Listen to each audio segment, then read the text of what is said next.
দেখো এটা আমরা গড় অধ্যায়ে চলে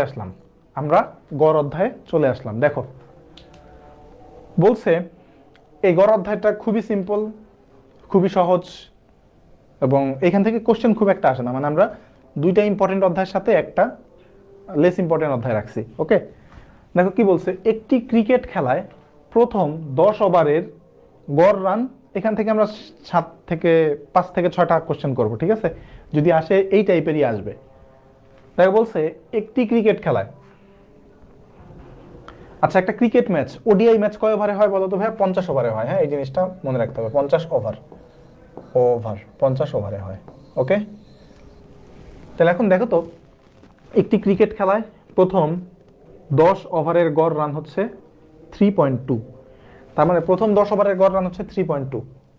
তার মানে প্রথম 10 ওভারের মোট রান কত হবে? প্রথম 10 ওভারের মোট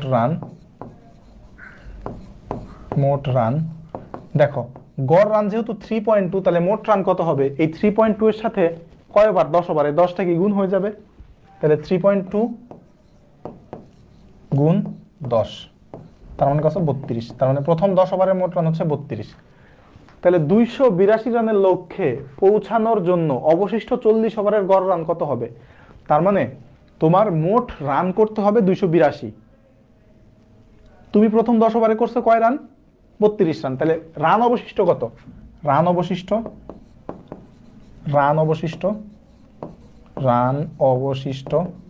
ইকুয়াল কত বলো তো ভাই? রান অবশিষ্ট কত আমাদের? 282 মোট রান, তার মধ্যে তুমি 32 রান নিয়ে ফেলছো, তাহলে রান অবশিষ্ট কত? 250। তাহলে এই 40 ওভারে তোমাকে 250 রান করতে হবে। তাহলে প্রতি ওভারে গড়ে কত করে লাগবে? তাহলে গড় রান কত বলো তো? 250। যেহেতু 40 ওভারের গড় রান, তাহলে 40 দ্বারা ভাগ। তাহলে এখানে যদি কাটাকাটি করো তোমার কত হয় দেখো একটু, এই শূন্য ক্যান্সেল, তাহলে 4 দ্বারা 25 কাটাকাটি করলে হবে 6.25 আছে কি? হ্যাঁ, এই যে এই নাম্বারটা হচ্ছে অ্যান্সার। ওকে, এই নাম্বারটা হচ্ছে অ্যান্সার। আচ্ছা দেখো এই ম্যাথটা কি বলছে, 3টি সংখ্যার গড় হচ্ছে 56। তার মানে 3টা সংখ্যার গড় কত ভাই? 56। 3টি সংখ্যার গড় হচ্ছে 56। 3টি সংখ্যার গড় হচ্ছে আমাদের 56। আচ্ছা, তাহলে বলছে যদি প্রথম সংখ্যাটি দ্বিতীয় সংখ্যাটির দ্বিগুণ এবং তৃতীয় সংখ্যার অর্ধেক হয়, তাহলে আমরা একটা কাজ করি, তৃতীয় সংখ্যাটাকে আমরা ধরে নিব। তৃতীয় সংখ্যা আমরা ইকুয়াল ধরে নিই হচ্ছে 4x। ঠিক আছে, তৃতীয় সংখ্যা 4x কেন ধরি? 4x এর পরিবর্তে তুমি অন্য যে কোনো কিছু ধরতে পারবা। ঠিক আছে, তাহলে দেখো তো, আমরা তাহলে 4x না ধরে x ই ধরি, তাহলে তোমাদের জন্য সুবিধা হবে। বা 4x ই ধরো, তুমি যেটা কমফোর্টেবল ফিল করো। 4x ধরি আমরা। দেখো তৃতীয় সংখ্যাটি আমরা ধরলাম 4x। তাহলে বলছে প্রথম সংখ্যাটি দ্বিতীয় সংখ্যার দ্বিগুণ এবং তৃতীয় সংখ্যার অর্ধেক। তার মানে প্রথম সংখ্যাটি, দেখো তো, এই যে প্রথম সংখ্যাটি কি তৃতীয় সংখ্যার অর্ধেক? তার মানে প্রথম সংখ্যাটা কি? তৃতীয় সংখ্যার অর্ধেক। কি? তৃতীয় সংখ্যার অর্ধেক। তাহলে প্রথম সংখ্যাটা কত হবে? প্রথম সংখ্যা, তাহলে তৃতীয় সংখ্যা যদি 4x হয় আর প্রথম সংখ্যা যদি তৃতীয় সংখ্যার অর্ধেক হয়, তাহলে আমাদের প্রথম সংখ্যাটা কত হবে? 2x। 4x এর অর্ধেক হচ্ছে 2x। তাহলে বলছে প্রথম সংখ্যাটা হচ্ছে দ্বিতীয় সংখ্যার দ্বিগুণ। প্রথম সংখ্যাটা দ্বিতীয় সংখ্যার দ্বিগুণ। প্রথম সংখ্যাটা কি? দ্বিতীয় সংখ্যার দ্বিগুণ। তাহলে দ্বিতীয় সংখ্যা কত হবে দেখো তো? প্রথম সংখ্যাটা দ্বিতীয় সংখ্যার দ্বিগুণ, তাহলে দ্বিতীয় সংখ্যাটা কত? x। তাহলে দ্বিতীয় সংখ্যা x, x এর দ্বিগুণ হচ্ছে 2x, তাই না? তার মানে দেখো আমরা সংখ্যা 3টা পেয়ে গেছি। এখন দেখো তো, এই x, 2x আর 4x এর মধ্যে সবচেয়ে ক্ষুদ্রতম কোনটা? অবশ্যই x। x হচ্ছে সবচেয়ে ক্ষুদ্রতম। তাহলে দেখো তো, বলছে এই 3টার গড় হচ্ছে আমাদের 56। তাহলে গড় মানে কি? গড় মানে হচ্ছে x plus 2x plus 4x divided by 3। যেহেতু 3টা সংখ্যার গড় কত? 3 দ্বারা ভাগ, ইকুয়াল হচ্ছে কত আমাদের? 56। তাহলে কত দেখো তো? 7x ইকুয়াল হচ্ছে 3×5 150 আর হচ্ছে 18, তার মানে 168। তাহলে এক্স ইকুয়াল কত দেখো তো ভাই? এক্স ইকুয়াল হচ্ছে আমাদের 7 গুণা কত আমাদের? 7 গুণা 14 আর হচ্ছে 4 7 28, 24। তার মানে ক্ষুদ্রতম সংখ্যাটা কত আমাদের? এক্স। তাহলে এক্স এর মান কত? 24। এটাই হচ্ছে আমাদের অ্যান্সার। বলো বুঝছো কিনা সবাই?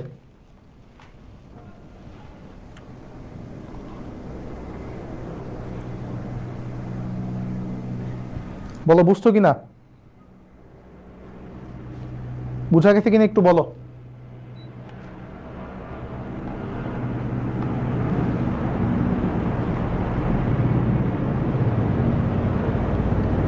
বুঝা গেছে না?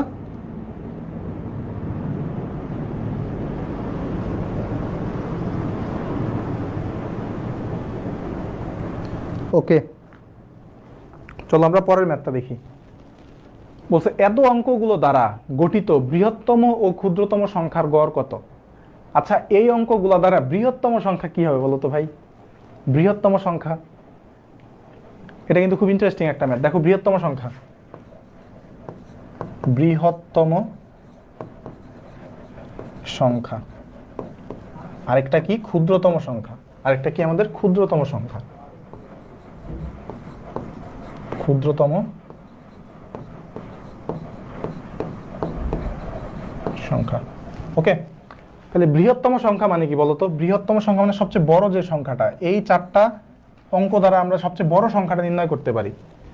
দেখো সবচেয়ে বড় সংখ্যার ক্ষেত্রে আমাদের এই ডান পাশে, সবচেয়ে বাম পাশে যে সংখ্যাটা থাকবে সেটার উপর ডিপেন্ড করে যে ওই সংখ্যাটা সবচেয়ে বড় না ছোট। দেখো আমি যদি বলি 2802 বা 8202 বা 8220, দেখো তো এইখানে সবার বামে যে সংখ্যাটা আছে সেটার উপর ডিপেন্ড করতেছে কোন সংখ্যাটা সব থেকে বড় প্রথমে, তাই না? তার মানে এইখানে হচ্ছে আমার সবচেয়ে বড় সংখ্যাটা লাগবে, এই জায়গাটাতে সবচেয়ে বড় সংখ্যাটা লাগবে। তাহলে এদের মধ্যে সবচেয়ে বড় সংখ্যা কোনটা? 8। তাহলে বসায় দাও 8। তারপরে আমরা আস্তে আস্তে কি বড় সংখ্যাগুলো নিতে থাকবো। এরপরে বড় সংখ্যা কত? 2।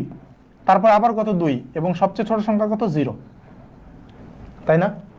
আচ্ছা, ক্ষুদ্রতম সংখ্যার ক্ষেত্রে আমরা কি করবো বলো তো ভাই? ক্ষুদ্রতম সংখ্যার ক্ষেত্রে আমরা সবার বাম পাশে সবচেয়ে ছোট ক্ষুদ্রতম সংখ্যাটা নিব। তাহলে সবচেয়ে ছোট ক্ষুদ্রতম সংখ্যা কত? 0। তাহলে 0-র পদে তুমি যাই নাও না কেন, এখানে যে 282 যাই নাও না কেন, দেখো তো এটা কি 0282 মানে কত? 282 না? একই কথা না? তাহলে এটা কি আমার 4 অঙ্কের সংখ্যা হইলো? কি এটা কি আমার 4 অঙ্কের সংখ্যা হইলো? প্রথমে যদি 0 চলে আসে, এটা কিন্তু 4 অঙ্কের সংখ্যা হইলো না, এটা কিন্তু আমার 3 অঙ্কের সংখ্যা হয়ে গেল। এই জন্য আমরা প্রথমে 0 আনবো না। প্রথমে 0 আনলে সেটা আসলে 3 অঙ্কের সংখ্যা হয়ে যায়। কিন্তু যেহেতু এখানে 4টা অঙ্ক আছে, আমার 4 অঙ্কের সংখ্যা গঠন করতে হবে। তাহলে সবচেয়ে ছোট সংখ্যা হবে কোনটা বলো তো? 2 নিয়ে আসতে পারি। তারপরে আমরা কি সবচেয়ে ছোট কোনটা আছে? 2 এর পরে সবচেয়ে ছোট আছে কত? 0। তারপরে সবচেয়ে ছোট আছে কত দেখো তো? 2। তারপরে কত আসবে? তারপরে আসবে হচ্ছে 8। দেখো এই জায়গায় যদি আমি এইভাবে নিয়ে আসি, প্রথমে 2, তারপরে মনে করো 2, তারপরে 0, তারপর হচ্ছে 8। দেখো এখানে কত? 20 মানে 2028, আর এখানে হচ্ছে 2228। তাহলে কোনটা ছোট? অবশ্যই প্রথমটা ছোট। আবার তুমি যদি এভাবে চিন্তা করো,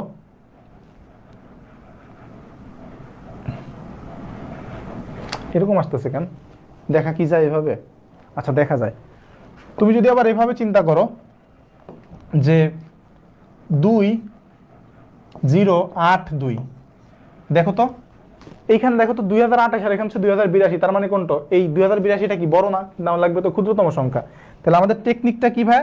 আমাদের টেকনিকটা হচ্ছে যে যখন বৃহত্তম সংখ্যার কথা বলবে তখন বাম পাশ থেকে বৃহত্তম সংখ্যাগুলো নিতে থাকবো, যখন ক্ষুদ্রতম সংখ্যার কথা বলবে তখন বাম পাশ থেকে ক্ষুদ্রতম সংখ্যাগুলো নিতে থাকবো। ওকে, তাহলে এদের গড় কত হবে? তাহলে বৃহত্তম সংখ্যা কত? তাহলে বৃহত্তম সংখ্যা, তাহলে এদের গড় কত হবে দেখো তো? গড়, তাহলে বৃহত্তম সংখ্যা হচ্ছে 8220 প্লাস 2028 ডিভাইড বাই হচ্ছে 2। এখন এটাকে ক্যালকুলেশন করো, যেটা আসবে সেটাই হচ্ছে অ্যান্সার। ওকে, আশা করি সবাই বুঝতে পারছো। বলো সবাই ক্লিয়ার কিনা?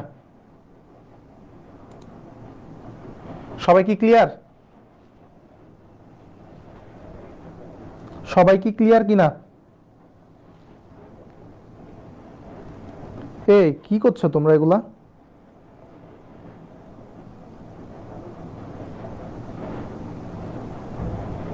ওকে, আচ্ছা দেখো কি বলছে, 11টি সংখ্যার যোগফল এত, প্রথম 6টির গড় এত এবং শেষ 6টি সংখ্যার গড় 56 হলে ষষ্ঠ সংখ্যাটি কত। দেখো 11টি সংখ্যার যোগফল আমাদের কত, 561, ভালো কথা। তাহলে বলছে প্রথম 6টির গড় হচ্ছে 46, তাহলে প্রথম 6টির যোগফল কত হবে দেখো তো, প্রথম 6টির যোগফল, প্রথম 6টির যোগফল কত হবে দেখো তো, যোগফল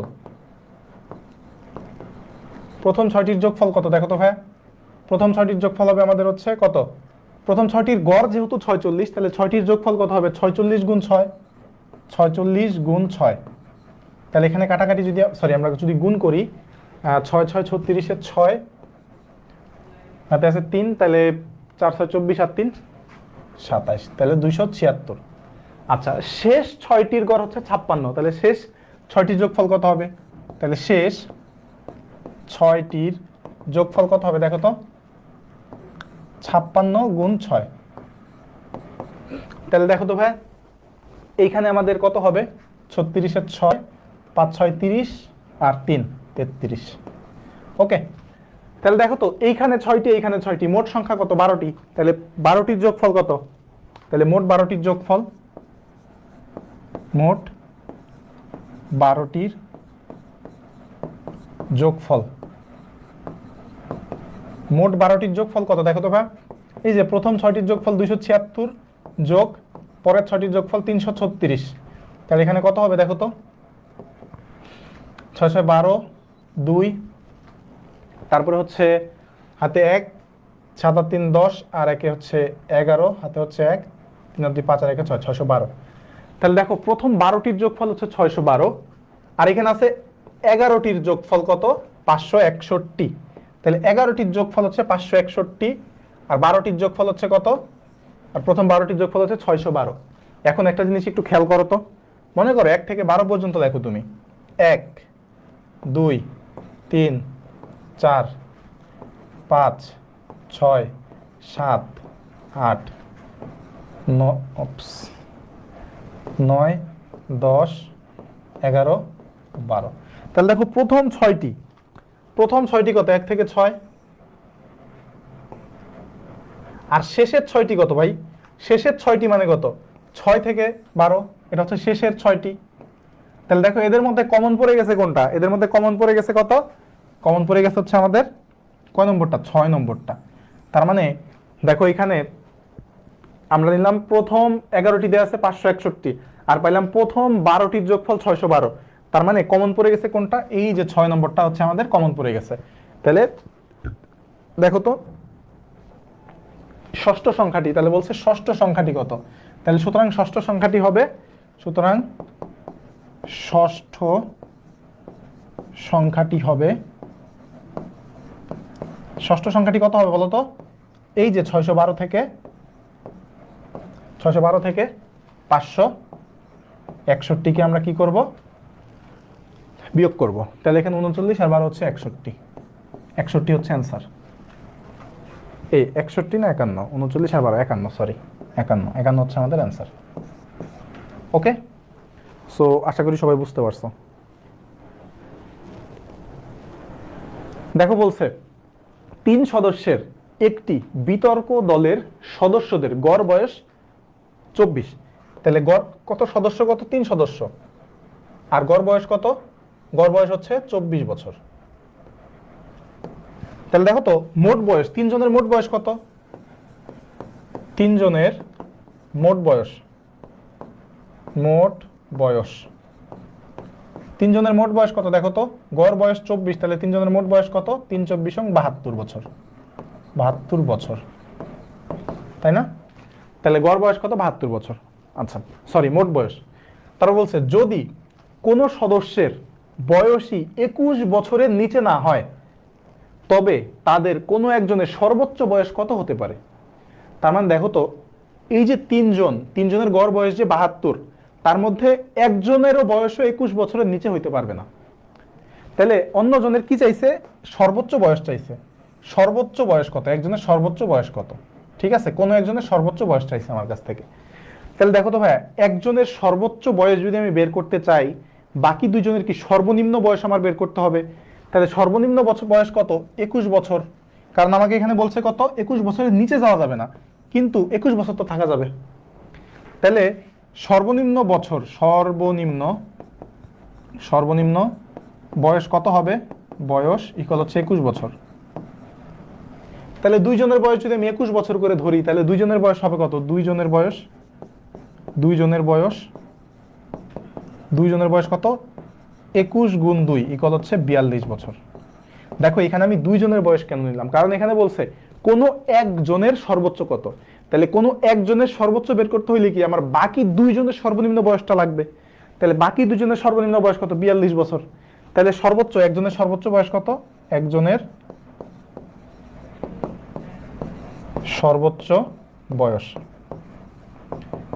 সর্বোচ্চ বয়স ইকুয়াল কত হবে বলো তো ভাই? এই যে 72 হচ্ছে তাদের তিনজনের মোট বয়স, তার মধ্যে 42 হচ্ছে দুইজনের সর্বনিম্ন বয়স, তাহলে একজনের সর্বোচ্চ হচ্ছে 30 বছর। 30 বছর। বলো ক্লিয়ার কিনা?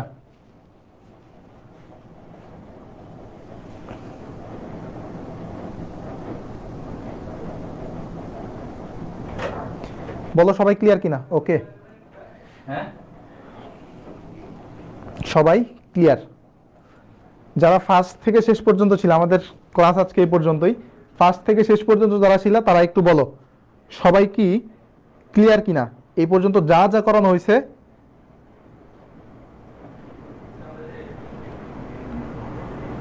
ক্লিয়ার কিনা বলো। তো তোমরা তো আমাদের যে নার্সিং ড্রিমার্স যে গ্রুপটা আছে সেখানে কিন্তু ক্লাসের রিভিউ জানাবা যে কেমন ছিল ক্লাস, বুঝতে পারছো কিনা সবকিছু A to Z, এবং ক্লাস নোট কিন্তু সাবমিট করবা। ওকে, সো আশা করি যারা প্রথম থেকে ছিল ক্লাসে সবাই খুব ভালো মতো বুঝতে পারছো ব্যাপারগুলা, এবং এই জিনিসগুলোই বারবার প্র্যাকটিস করো, দেখবে এখান থেকেই কমন আসবে। তো আরেকটা জিনিস যে দেখো, আমরা নতুন একটা যাত্রা শুরু করছি, সো সেইখানে তোমরা যদি আমাদের হেল্প না করো তাহলে কিন্তু হবে না। তো তোমরা তোমাদের বন্ধু বান্ধবকে বলবা যারা নার্সিং নিয়ে আগ্রহী, তাদেরকে জানাবা যেন আমাদের এই কোর্সটাতে এনরোল করে। হ্যাঁ, সো হ্যাঁ, পিডিএফটা তাড়াতাড়ি দিয়ে হবে। তোমরা কালকের ক্লাসের জন্য অপেক্ষা করো। তোমাদের সাথে আজকের যাত্রা এইটুকুই। তোমরা একটু অবশ্যই রিভিউ দিবা আমাদের নার্সিং ড্রিমার্স যে গ্রুপটা আছে সেখানে। তোমাদের সাথে পরে একটা কোনো ক্লাসে দেখা হবে। সেই পর্যন্ত সবাই ভালো থাকো, সুস্থ থাকো। আল্লাহ হাফেজ।